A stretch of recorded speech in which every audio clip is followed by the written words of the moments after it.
Music production. Yo, what's poppin'? So in this video, we're gonna break down Amazon stock. So a few people brought this up, and we're starting to point out very interesting characteristics on Amazon in the Train Your Brain to Be a Money Printer Discord. So it's a good community, something I created to teach people technical analysis, market psychology, and just share different trading ideas, because I find it's really helpful to have a community that you could bounce ideas off of, right? So Amazon's been on my watch list, but sometimes I get so carried away looking at other names. It's awesome when I see people in the Discord bring this shit up, and then I go, oh my god, dude, I can't believe I almost forgot about this. But anyways, we're going to get into it. I think we're coming up on a very interesting opportunity here. So I'm going to point out a few technical characteristics that I think are pretty significant. So throughout all of 2020, right, July to, I guess this kind of topped out right into April of 2022, right? So 2 years, think about that. We create this zone right here is a clear distribution zone, right? So all up here was people taking gains, right? So we see this huge rise in the stock, and then people start taking gains up here. So we'll mark that out. It's a distribution zone. I might have spelled that wrong. Distribution, whatever, you guys get what I'm saying. I don't give a fuck. So here's the distribution zone. Okay, we come down this way, right? And how we come down is very structured, and it's on the monthly time frame, where we have this first leg down, second wave up, third wave down, fourth wave up, and now our fifth wave right down into this zone here. And why I think that's significant is because it leads us right into 2018 to 2020 support, right?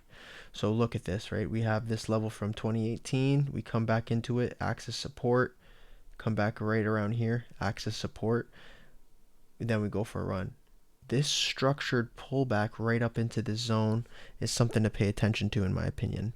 What we could be potentially looking for is now an accumulation zone, right? So maybe we should be paying attention in this area, right? Something like this, where we have price action that kind of plays with us, and it goes something like that, right?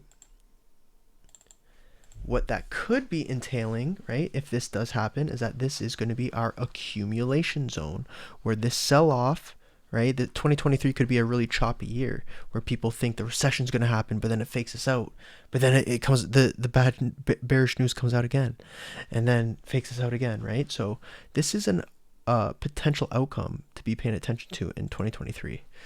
Another thing I want to point out, right? 5 straight months of bearish price action. Like, that doesn't really happen on blue chip stocks very often, right? 1, 2, 3, 4, 5 straight months of bearish action. Now, the last time something like that has happened, let's check 2001, because that's the most bearish time in the market, in the tech space, that we've seen in a long time, right? So 2001 is the 1, 2, 3, 4, 5. We had 5 bearish months after we interesting. Let's look at this. So we come over here, right? Another sort of distribution zone. Okay, we come over here. It's a little bit bigger in this area, again, because the gains were a lot more significant back in from IPO up until like 2000, right? So we have this distribution zone. We double top, and then we come trickling down 1, 2, 3, 4, 5 months in a row. So this is 5 months of straight bearish action. We get a nice bounce, and then we slide out slightly for another 4 to 5 months, and then we slowly create that base, right? So is this going to happen again? No, nobody knows, right? Is it potential? Sure, it could potentially happen. But the last time we've seen 5 straight significant months of bearish action was back in, what's this, 2000, right? So let's just take our time to look back. 5 in a row. You really won't see it, right? You won't see it happen again. So this is a significant time in the stock, whether you want to believe it or not.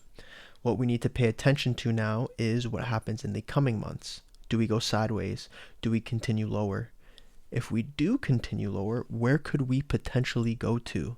Well, what we want to pay attention to now, right, if we do go lower, is this zone right around here where it brings us back to 2017, right? To, I guess we wicked off of it back in 2019 as well. But I'd be looking into that area because that is the closest time where we spent, what, 5-6 months in that area. We've retested the top of that zone. So it's a larger zone, right? It goes from 52 up until 65, right? If we come back into that area, I think that'll be the ultimate buying opportunity. So if you're a bull, I wouldn't be too panicky if you see price go lower there, right? That doesn't really mean that it's all over for Amazon. Amazon probably won't go away. And I'm pretty sure during this bear market, they're doing other types of acquisitions and building out in the company, right? So think about this. Amazon at $81, or if we go lower, potentially for like 60, 65 bucks, do you think that's worth it if you're planning on holding long term, like I'm talking 2028, 2029, 2035, right? It's hard for people to think that way because it's so long term. But these opportunities don't come very often, so I think it is worth paying attention to and putting on the risk if you're a long-term investor. So that's the breakdown here on Amazon. Peace.